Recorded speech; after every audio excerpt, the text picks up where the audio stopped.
You know that feeling when you do something totally normal, but someone visiting from another country gives you a really strange look? Well, that's what we're talking about today.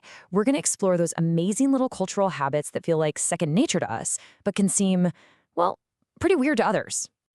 So let me just start by asking you, what's something that's completely normal in your country but would make a visitor's jaw drop? Just think about it for a second. There's always something, isn't there? And that's exactly what we're going to dive into in this explainer, these cultural habits. We're talking about the small, everyday things we do that make us feel at home, but might make a visitor look around and think, wait, what is happening here? Okay, let's get into it. First up, let's talk about space, sound, and socializing. Basically, how we connect with other people. This is all about how close we stand, how loud we talk, and just the general vibe when we're together. So let's start with personal space. That invisible bubble we all have around us. Well, in my country, that bubble is tiny. Like really, really small. We stand super close when we talk. For us, it means I'm friendly, I like you. But yeah, for a visitor, it can feel like we're about to share their oxygen. Oh man, I'll never forget when my friend Anna came to visit. Where she's from, people need their space. And on her first day, she kind of whispered to me, "Why does everyone stand like 20 centimeters from my nose?" I had to laugh and explain that here, standing far away feels cold, almost rude. Here, even the person selling you bread is basically your new best friend. All right, let's talk about volume. My country is loud, okay? People talk loudly, they laugh loudly, everything is just loud. And here's the thing you have to understand. This noise isn't anger, not at all. It's warmth, it's energy. It's just how we show we're alive and happy to be together. A question we get all the time from visitors is, why is everyone shouting at each other? And we always have to explain, oh, they're not shouting, they're just having a normal conversation. We just have, strong voices.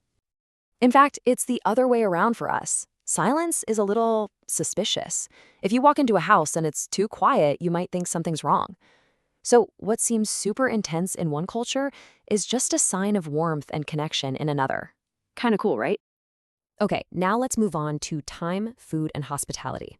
This is all about how that warm, loud energy translates into how we share our lives and our meals with other people. Okay, listen up, because this is a really important piece of cultural advice. If someone in my country says, hey, let's grab a quick coffee, you need to know, it is never, ever going to be quick. Never. That is not a thing. See, that quick coffee will turn into 2 hours of sharing childhood stories, giving each other deep life advice, analyzing everyone's relationships. We'll cover it all. So just remember, here, coffee isn't just a drink. It's a full-on emotional event. And speaking of events, let's talk about dinner. We eat late. And when I say late, I mean it's normal to start dinner after 8 p.m., maybe even 9. Sitting down to eat at 10 p.m. isn't weird at all. Visitors are always starving by the time we eat. And finally, hospitality. This is huge for us. When you visit someone's home, they will offer you food. If you say, no thank you, they will absolutely ask you again, and probably a third time. Because for us, a first no just means, I'm being polite, please insist. We're probably going to give you the cake anyway. It's just how we show we care. So let's take all that social energy and head outside. This next part is all about the rhythm of the streets, from how we drive to how we celebrate. Okay, so car horns. In a lot of places, honking is just for emergencies or for when you're really angry. Here, oh, it's a whole language. A quick honk can mean, hey, how's it going? Or get a move on, or watch out. Or honestly, sometimes it just means I'm in traffic and I'm bored. It's communication. And another thing that really surprises visitors, we celebrate everything. Seriously, a birthday, a new job, passing an exam. Hey, it's Tuesday. Any reason is a good enough reason to get together and have a party. It's like our whole lives, public and private, are just filled with this joyful, energetic noise.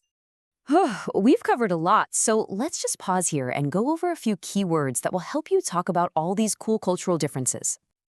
First up, we have personal space. Remember that one? It's just that distance people like to keep between them when they're talking. And as we've seen, that distance can be very, very different depending on where you are. Next is hospitality. This is all about making people feel welcome and cared for, especially by inviting them into your home and, of course, giving them lots and lots of food. And finally, the word habit. A habit is just something you do all the time, so often that you don't even have to think about it. And all these things we've talked about, they're the cultural habits that make a place feel like home. All right, that's enough about my country. Now it's your turn. I want you to feel confident sharing your own stories and, of course, practicing your English. So let's practice a few useful phrases together. Just repeat after me. Ready? That's normal in my country. Visitors are always surprised. This is part of our culture. Awesome, you sound great. So I really want you to think about this. What's one surprising habit from your culture? Are you guys loud or quiet? Do you eat dinner early or super late? What's the one thing that always makes visitors go, huh?